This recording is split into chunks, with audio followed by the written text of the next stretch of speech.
The basement of that mansion seemed to breathe secrets, as if each brick held an unspoken confession. The maid descended the stairs with light steps, carrying only the courage that hard life had taught her. Her eyes, accustomed to dust and silence, suddenly shone as she found something she would never have imagined. A golden gleam hidden among old boxes, as if time had forgotten it. Her heart raced, not from greed, but from the premonition that this discovery would change everything. But when she brought the news to light, she found not gratitude, but rather the cold, accusatory gaze of the millionaire's wife. The gold gleamed, but the darkness of distrust was even more intense, and in that instant, what she found became a sentence. The room, illuminated by crystal chandeliers, became a courtroom. The wife, her voice like venom disguised as honey, pointed at the maid as if she were a criminal, and the millionaire's eyes, confused, flickered between the gold and the woman who swore her innocence. The weight of the accusation descended upon her like invisible chains, crushing her dignity, while the servants whispered in the corners, already passing judgment without proof. However, what no one knew was that this woman was no ordinary woman. Behind the simple uniform lay a story unknown to the wealthy family itself, a hidden identity, a past that, when revealed, would transform not only the accusation into injustice, but the entire fate of that house. This story will surprise you. Leave a like and subscribe to the channel. The morning had begun like any other. The sun streamed through the stained glass windows of the immense mansion, casting colorful beams across the marble floor, while the elegant silence of the hallways mingled with the distant clink of crystal glasses being polished.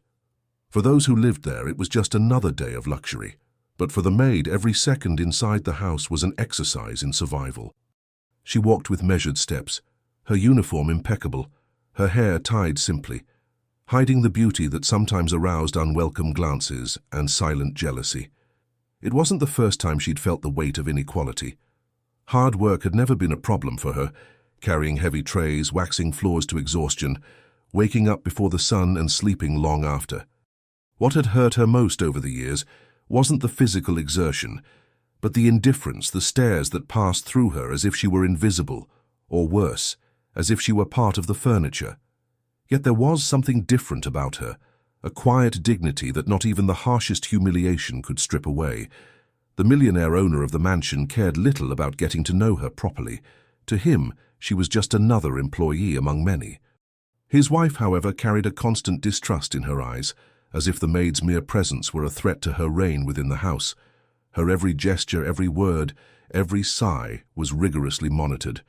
To her, it was unacceptable that someone so humble could have a firm posture and a natural beauty that not even the most expensive dresses could replicate. That morning, when asked to organize some forgotten boxes in the basement, she obeyed without question. He descended the narrow steps with a cleaning bucket in one hand and a flashlight in the other. The smell of mold and old wood filled the air, and shadows danced on the walls as if to tell him buried stories. As he pushed heavy boxes, something fell to the floor with a metallic clang. A small piece of stone broke away from the wall, revealing a bright glow, almost impossible to ignore. Her eyes widened. Amidst the dust and darkness lay a gleaming object, a lump of raw, pure gold, hidden there like a forgotten treasure. The maid's heart raced, not out of ambition, but because she understood the weight of this discovery. It was as if fate had placed in her hands a key that would unlock doors previously unreachable. But fate is treacherous. When she went upstairs with her find to show off her findings, believing she would receive recognition or even gratitude, she was met with coldness and accusation. The millionaire's wife, with her razor-sharp eyes, saw no surprise, only an opportunity to spit venom. "Robbery!" she screamed, even before hearing an explanation. And at that moment, all eyes turned to the maid. She felt the ground disappear beneath her feet. Words weighed more heavily than chains. But inside her something remained firm. Because what that family didn't know, and what they would soon discover, was that behind the simplicity, behind the uniform, lay a much greater truth, an identity that would completely change the course of that unjust accusation. The wife's accusation fell like a death sentence within the main room. The echo of the word robbery seemed to multiply through the walls. piercing not only the ears, but also the maid's dignity, who found herself stripped of all defense before she could even speak. The gold, still shining in the delicate hands that held it, ceased to be a symbol of discovery and became proof of a crime she had never committed. The millionaire's eyes, accustomed to commanding businessmen, signing million-dollar contracts without a flinch, wavered at the scene. There was a hint of doubt in him, a trace of humanity that almost wanted to believe in the young woman's innocence, but his wife's venom flowed quickly, like a merciless river sweeping everything away in its current. She spoke loudly, acting indignantly, playing the role of an outraged woman, and each word transformed the atmosphere in the room into a silent judgment. "I always knew," she said, her voice thick with suppressed hatred. "These simple women come to our house only to rob us. You see, dear, she's not a servant, she's an opportunist." The employees who had previously greeted her with lukewarm glances now averted their eyes, as if fearing they would be dragged to the same fate. One of them even murmured, "I suspected as much." And the whisper spread like wildfire, deepening the accused's loneliness. The young woman remained standing, motionless, as if her very soul had been struck. Her rapid breathing betrayed the pain, but her eyes, though teary, did not lower. She did not beg, did not cry, did not try to defend herself with hasty words. There was a strange, almost uncomfortable strength in her silence, as if she were saying without saying it, "You don't know who you're dealing with." The wife approached, brutally snatching the piece of gold from the maid's hands, as if to erase any trace of innocence. She held the object up before her husband, displaying it as irrefutable proof. "Here's the truth," she exclaimed triumphantly. "Now what are you going to do about it?" The millionaire sighed, running his hand over his face torn between reason and doubt. His silence was an even crueler sentence than his wife's words, because at that moment, for everyone present, the absence of a defense was already a condemnation.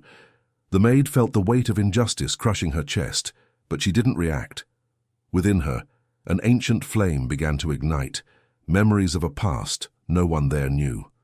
And it was precisely this past, hidden, secret, powerful, that when it came to light would turn every word of accusation into shame. But until then, the humiliation would continue.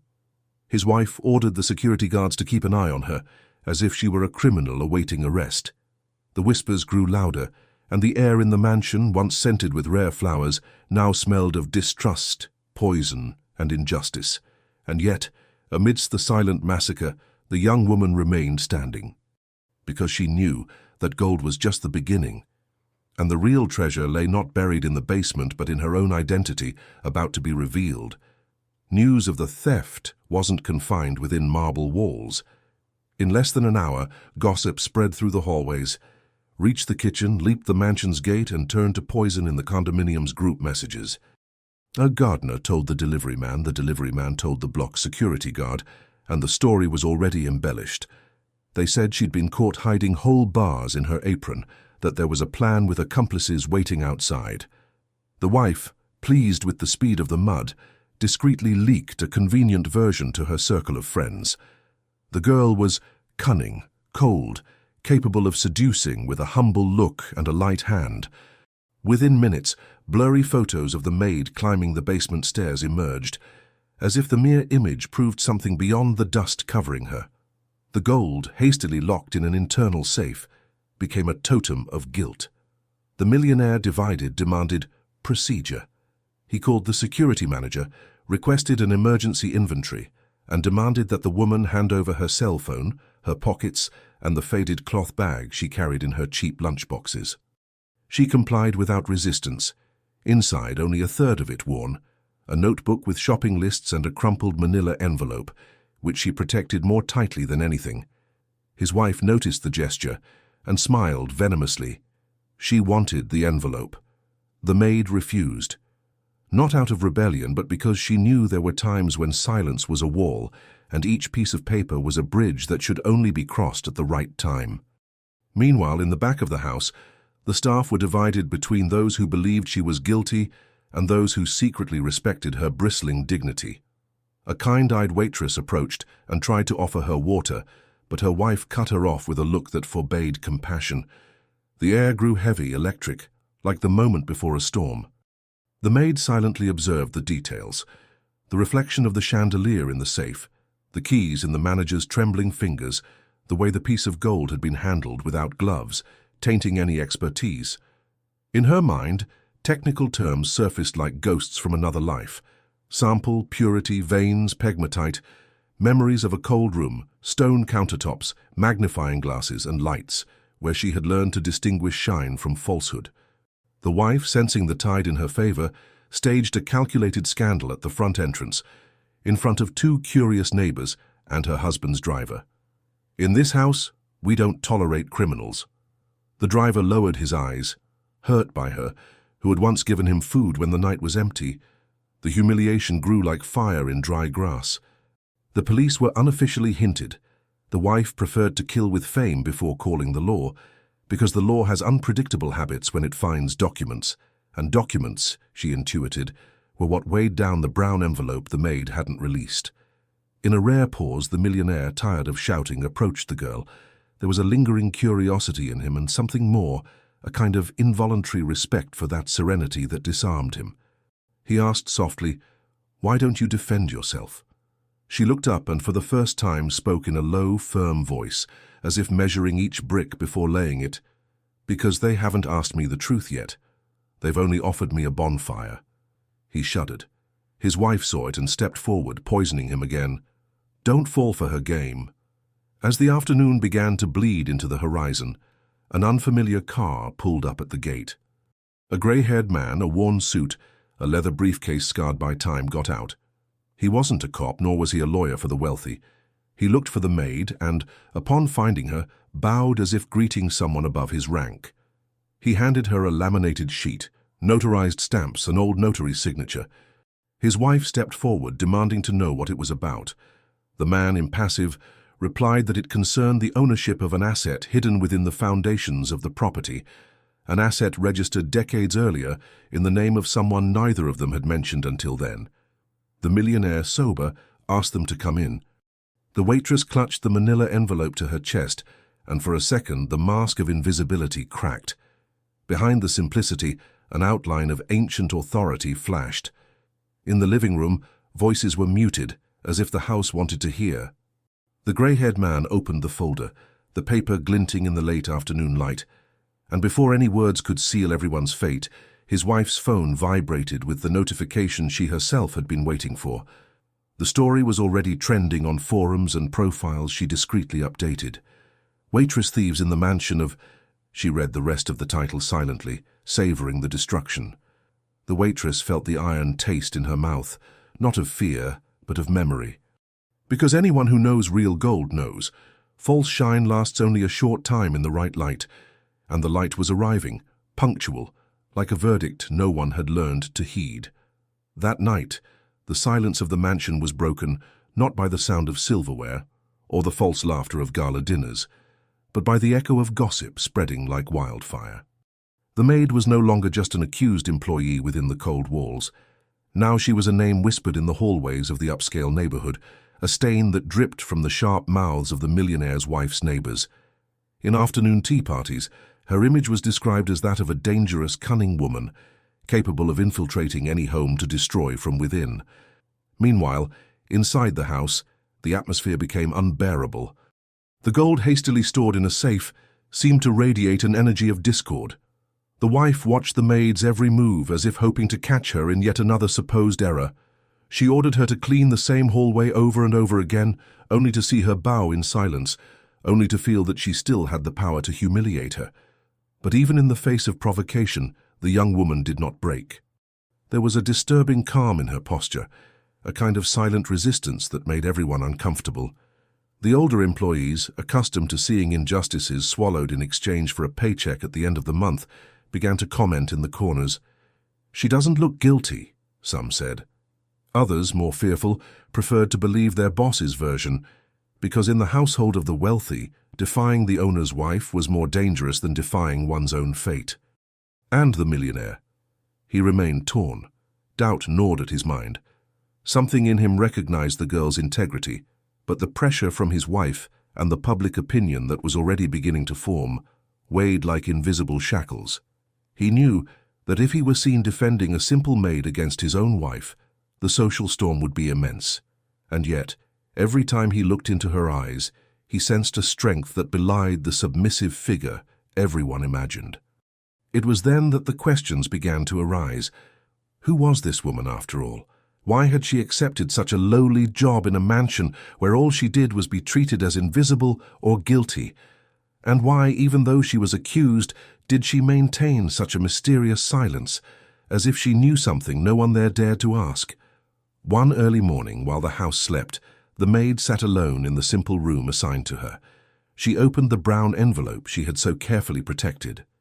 Inside, documents yellowed with age and a black and white photograph revealed a story no one in the house had imagined. The signature, in faded ink, bore the name of someone with a direct connection to the mansion itself, someone from the past who explained why the gold was hidden there. She closed her eyes and sighed.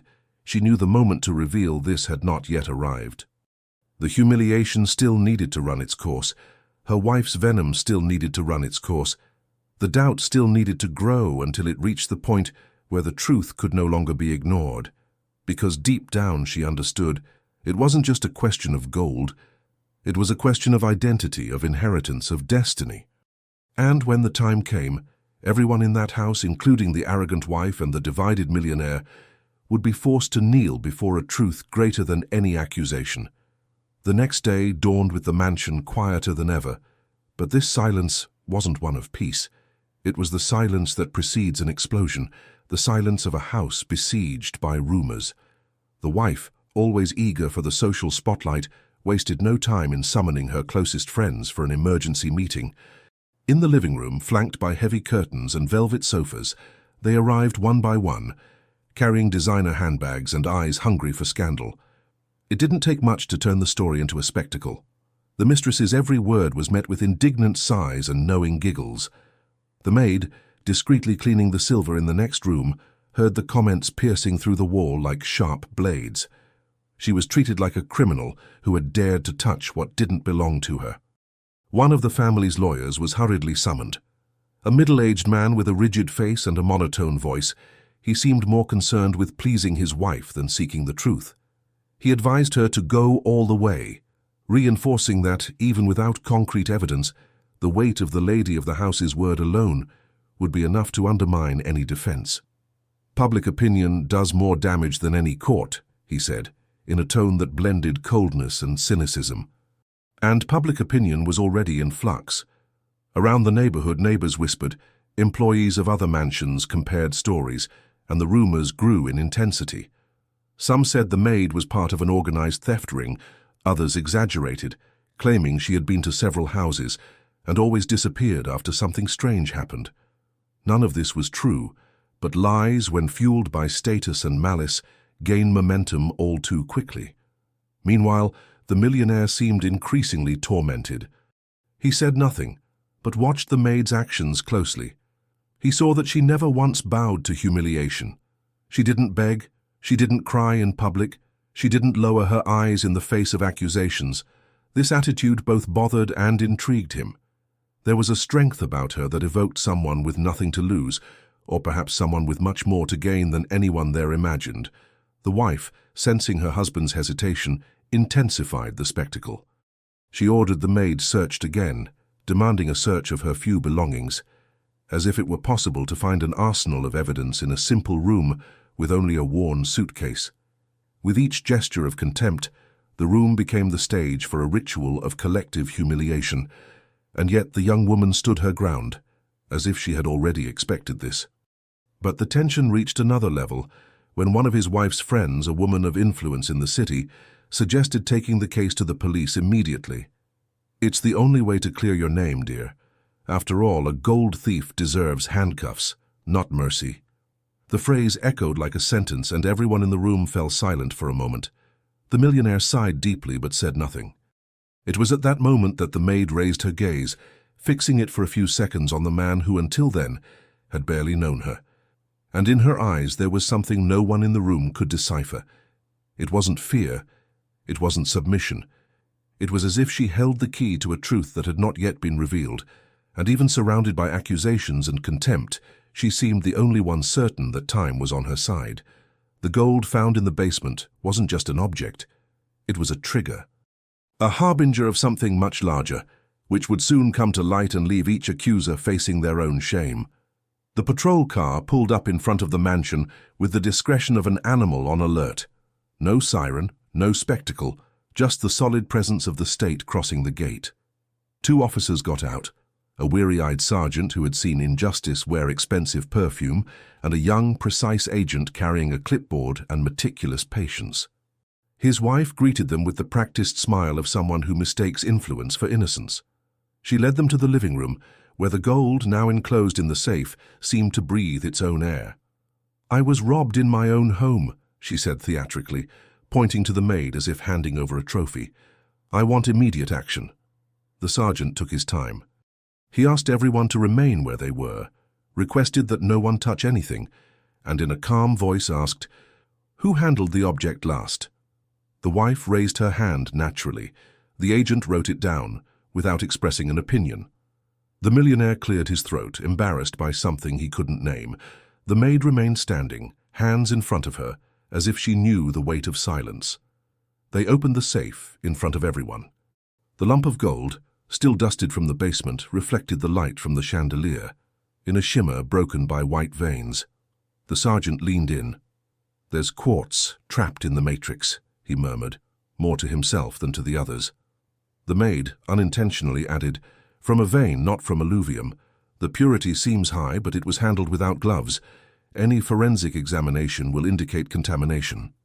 The room turned discreetly toward her. The wife smiled disdainfully. "So besides being a thief, you're also an expert?" The sergeant looked up, interested. "Have you studied this?" "I've studied enough to know that shine and accusation, when mishandled, leave stains," he replied firmly. The grey-haired man with the briefcase, the one who had arrived the previous afternoon, introduced himself. He wasn't a corporate lawyer or an undercover cop. He was the executor of an old case, carrying documents that had lain dormant for years in the back of a notary's office. He placed a certificate with seals and signatures on the table. It described, in dry language, subsurface rights and use of mineral resources incident to the main construction area, registered decades earlier in the name of a certain deceased owner and, by inheritance, transferred to a single descendant. The agent read it, confused. The sergeant blew slowly, as if extinguishing a candle to get a better look at the room. "And who is the descendant?" asked the agent. The grey-haired man turned the page and pointed to the footnote. His wife leaned forward to read, confident in her own narrative, and the name hit her like a door closing. It was the maid's surname, written in the same handwriting that appeared in the old photograph tucked into the manila envelope. For a second, the room was breathless. The millionaire searched the girl's eyes as if he had finally seen a new shape in her. His wife laughed, a sharp laugh, cheap fake. The executor didn't blink. "If so, the experts will tell. But these records weren't produced yesterday. They were dormant for so long that you forgot the past even exists." The sergeant, following protocol, requested that the object be sealed.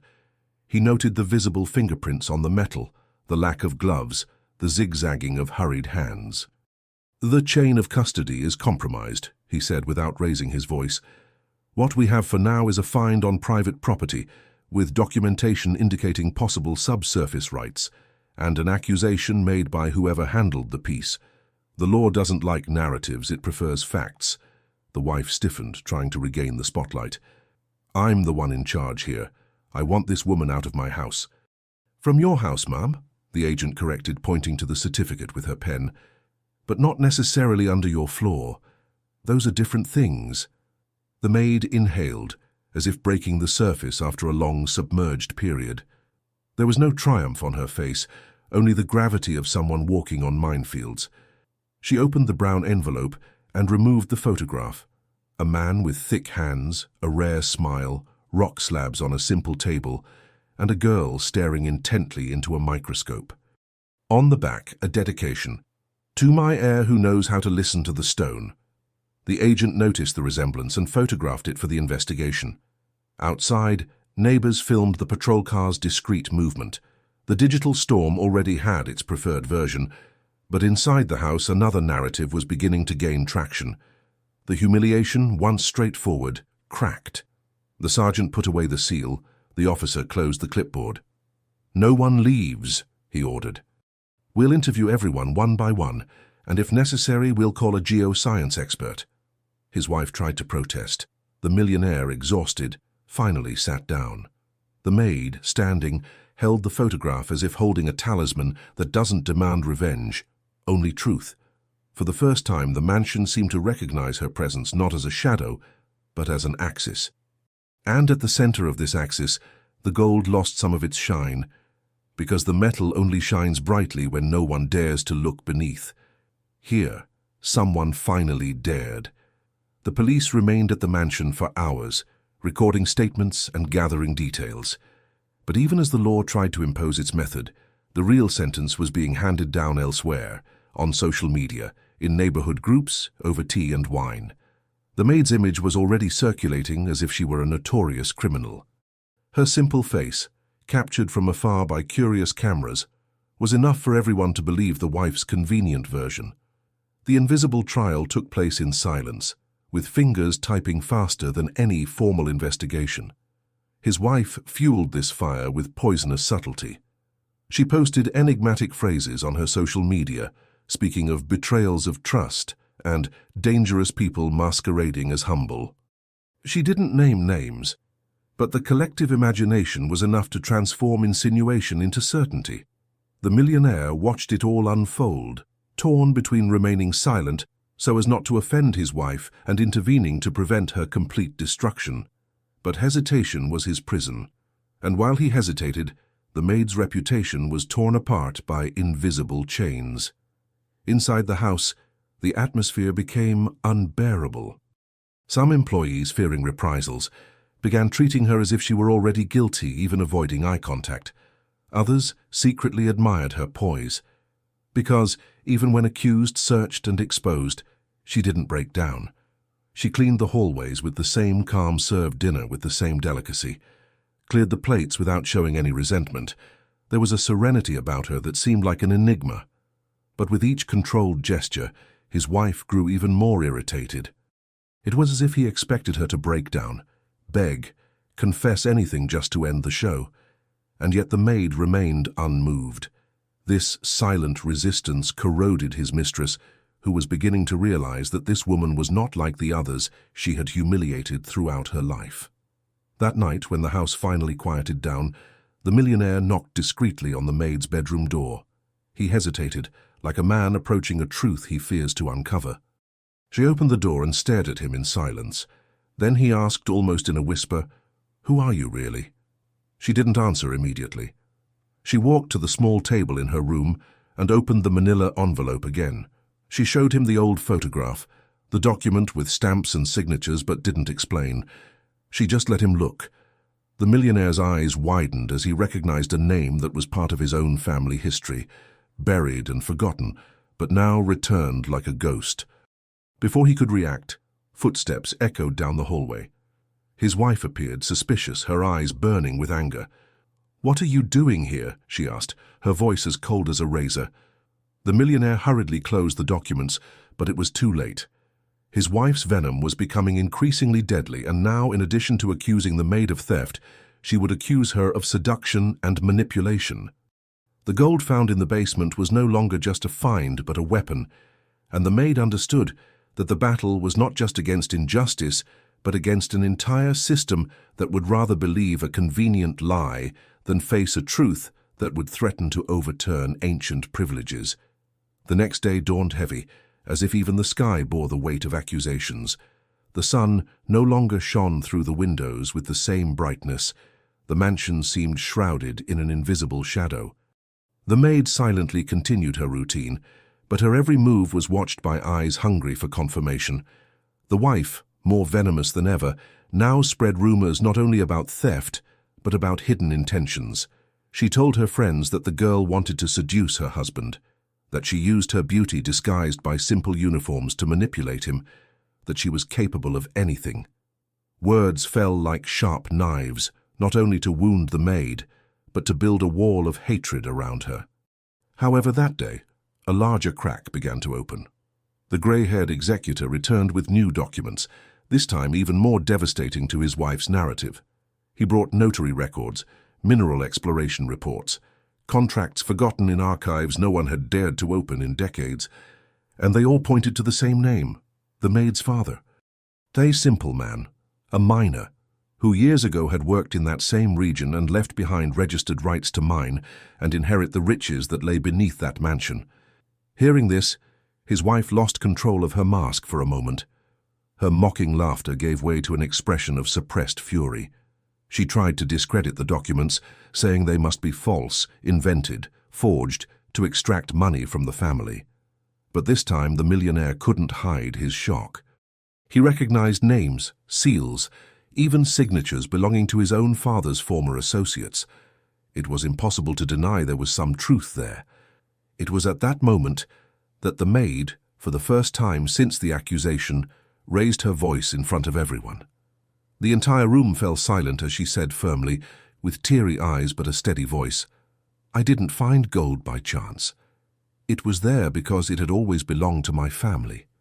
Shock swept through the room like a wave.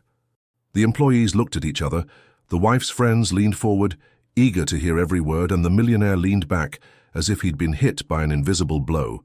His furious wife screamed that it was a lie, that the woman was just making up a story to escape arrest. But the young woman's calm dispelled any pretense. She opened the manila envelope, pulling out not only the photo and papers, but also an old diary, its yellowed pages detailed with notes from excavations made decades earlier. Each line described the same quartz veins, the same type of rock, the same golden glow that now lay at the center of the accusation, and each page ended with the same sentence, "To my daughter, who will inherit not only the gold, but the truth." The room fell into absolute silence. For the first time, even his wife's friends were at a loss for words. The millionaire stood slowly, walked over to the documents and picked them up with trembling hands. He looked at his wife, then at the maid, and something in his expression changed. There was no longer just doubt. There was a dawning respect, almost a reverence at the revelation. The wife, feeling her control slipping from her fingers, lunged forward, trying to snatch the diary from the young woman's hands. But the waitress held on tightly and their eyes met. Hers wasn't a look of anger, but of something far more dangerous for someone who has always lived by the power of humiliation. It was the look of someone who knows that the truth, sooner or later, is indestructible. And in that moment, everyone understood that the theft charge was no longer the center of the story. The real trial was just beginning. His wife's mask was beginning to crack, but she was unwilling to lose the throne she had so zealously built. If the truth threatened to come to light, she would use every weapon at her disposal, be it public opinion, social influence, or even manipulation within her own marriage. And so the open battle began. In the morning, before coffee was even served, she called a journalist friend. In a voice trembling with rehearsed indignation, she told the version that favored her. A profiteering maid discovers gold and tries to invent an inheritance to get her hands on it all. Her friend didn't hesitate to promise discreet headlines, which would soon spread across gossip columns and anonymous profiles. Her wife knew that if the truth was too late, her shattered reputation would never be repaired. Inside the mansion, the confrontation became more direct. In front of her husband, the wife began to insinuate that the maid was using charm and fragility to win him over. "Don't you see?" she said, almost shouting. "This woman is bewitching you. First the gold, then the inheritance story. Now she wants your heart and your fortune." The millionaire, previously hesitant, began to grow irritated. Not because he believed his wife's words, but because of their exhaustive repetition and the realization that there was something much deeper in that accusation. He watched the maid closely and increasingly realized that she wasn't reacting like a common victim. There was a weight in her eyes, a certainty that didn't waver even under the most vicious attacks. It was as if she knew time was working on her side, but the wife wouldn't back down. She called the lawyer again, this time demanding a restraining order to remove the maid from the house. She shouted, demanded, and threatened. The lawyer, uncomfortable, reminded her that there were documents, records, and that any wrong move could turn into an even bigger scandal. The wife, blinded by fury, wouldn't listen. She was willing to do anything, even fabricate evidence if necessary. Meanwhile, the servants watched the spectacle in silence. Some, terrified of their mistress, remained neutral. Others, secretly, were already beginning to lean toward the maid's side. It was impossible to ignore her serenity, impossible not to sense that there was something real there, something greater than all. That night, when the mansion seemed suffocated by tension, the wife made her boldest move yet. She gathered neighbors, influential friends, and even the parish priest for a dinner of enlightenment. The hall was prepared as a stage, and the maid, forced to serve, became the target of judgmental stares. The wife spoke like a wounded queen, accusing her of theft, manipulation, and betrayal. But in the midst of her fiery speech, something happened. The grey-haired executor, silent until then, stood up. In a calm, firm voice, he presented another document. An old deed, bearing the signature of the millionaire's own father, acknowledging the partnership with the maid's father. Silence fell upon everyone. The wife tried to silence him, claiming it was a forgery, but the unmistakable handwriting was there, in faded but genuine ink. The guests looked at each other, and doubt began to spread. The wife's gaze, once confident, turned to despair. She realized that little by little the siege was turning against her. And it was at that moment that the maid, who had been silent until then, looked up and said just one sentence in a firm and clear voice, "I'm not here to steal anything. I'm here to get back what's mine." The words cut through the room like a blade. No one dared respond, not even the millionaire. The truth began to loom like an inevitable shadow, and the wife understood that shouting or accusing was no longer enough. The confrontation was now not just one of versions, but of fate. Dinner ended in uncomfortable silence. The guests, once ready to applaud his wife's every word, left in pairs, murmuring among themselves, avoiding her gaze. The mansion, once a stage for parties, resembled an empty courtroom. The millionaire remained seated, staring at the documents on the table, as if gazing into a mirror that reveals more than he would like. His wife, on the other hand, paced back and forth like a caged beast, trying to regain a power that was slipping through her fingers. The maid, however, had no need for shouting or accusations. Her weapon was silence laden with truth. She approached the safe, where the gold was still sealed, and placed her hand on it. "This gleam you tried to use against me was never yours," she said, looking directly at her wife. "It belongs to my family and always has. You can try to deny it, but the land speaks and the papers record it." The millionaire closed his eyes. He remembered his father, the old business dealings, the contracts never explained.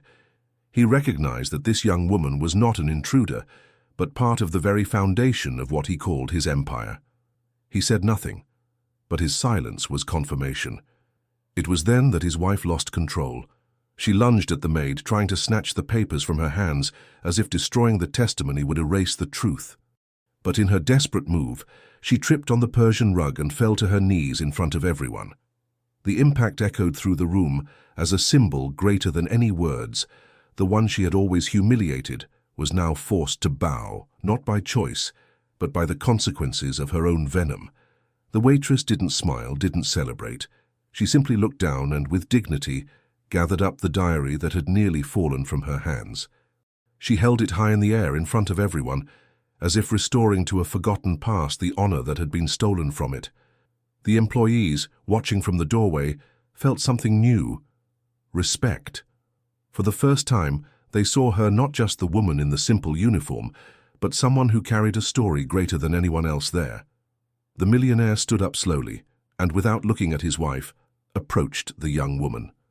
"Now I understand," he said quietly. "You weren't just anyone. You never were." The wife on the floor screamed that she would not accept it, that it was all a lie, that she would fight to the end, but her words echoed hollowly, without any weight. The truth, once revealed, could not be buried again. And that night, for the first time, the mansion did not belong to the screams of the mistress, nor to the gold hidden in the basement. It belonged to the steadfast silence of the maid, who, without raising her voice, regained everything that had been taken from her: her history, her dignity, and her place. And when everyone retired, all that remained was the sound of the wind rushing through the windows.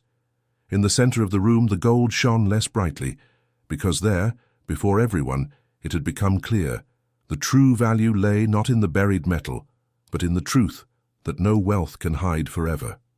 If this story gave you goosebumps, like the video and subscribe so you don't miss the next stories that reveal how life always gives back what is rightfully its own.